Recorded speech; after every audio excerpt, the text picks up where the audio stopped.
Hello বিরাজ, কেমন আছেন সবাই? আল্লাহ রহমতে ভালো আছেন, আমি ভালো আছি। আমি এখানে 250 গ্রাম ভুট্টা, যেটাকে বলে ভুট্টা, যেটা দিয়ে পপকর্ন তৈরি হয়, পপকর্ন ভাজা হয়, ওইটাকে বলে ভুট্টা। এখানে আমি 250 গ্রাম ভুট্টা নিছি।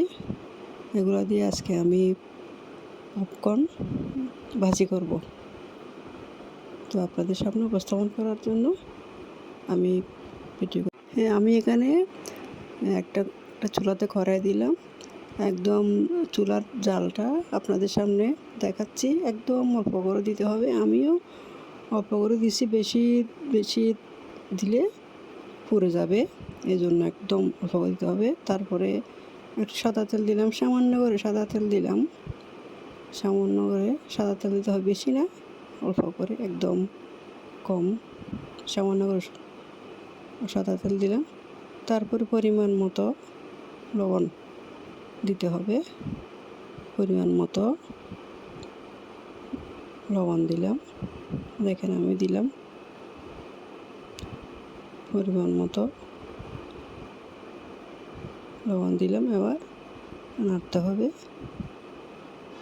নেড়ে দিতে হবে। আবার কড়াইকে ঘুরাই ফিরিয়ে কড়াইয়ের চারিদিকে করে লবণ তেল মেশাতে হবে। আমি এভাবে করলাম। তো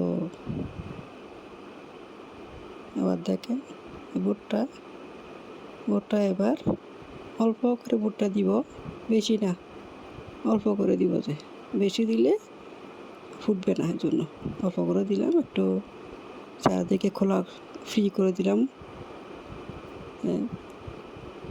চারিদিকে দিয়ে তারপর একদম ফিটিং করে ঢাকনা দিলাম, ফিটিং করে ঢাকনা দিয়ে দিছি। এবার আমি ঢাকনাটা তুলব। ঢাকনা তুলে দেখেন সুন্দর করে ফুটে গেছে, একদম সুন্দর করে ফুটে গেছে, একটাও পরে নেই।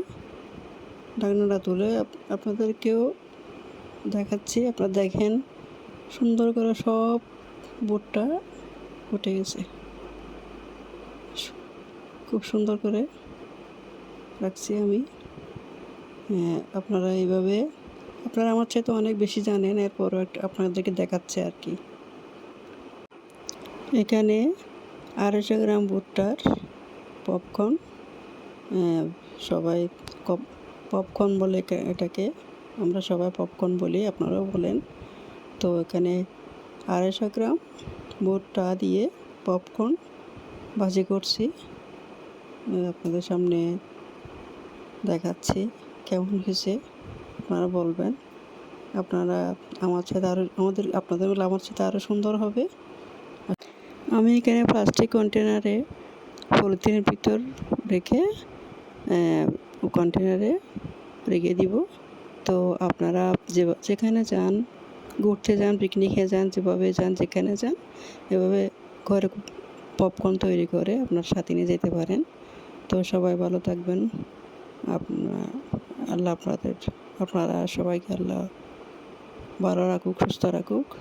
দেশে বিদেশে যারা আছেন সবাইকে আল্লাহ সুস্থ রাখুক, বিপদমুক্ত রাখুক, দোয়া করি। আপনারা আমার জন্য দোয়া করবেন, আমি আপনাদের জন্য দোয়া করছি। হ্যালো বিরাজ, কেমন আছেন সবাই? আল্লাহ রহমতে ভালো আছেন, আমি ভালো আছি। আমি এখানে 250 গ্রাম ভুট্টা, যেটাকে বলে ভুট্টা, যেটা দিয়ে পপকর্ন তৈরি হয়, পপকর্ন ভাজা হয়, ওইটাকে বলে ভুট্টা। এখানে আমি 250 গ্রাম ভুট্টা নিছি। এগুলো দিয়ে আজকে আমি পপকর্ন ভাজি করব। তো আপনাদের সামনে উপস্থাপন করার জন্য আমি ভিডিও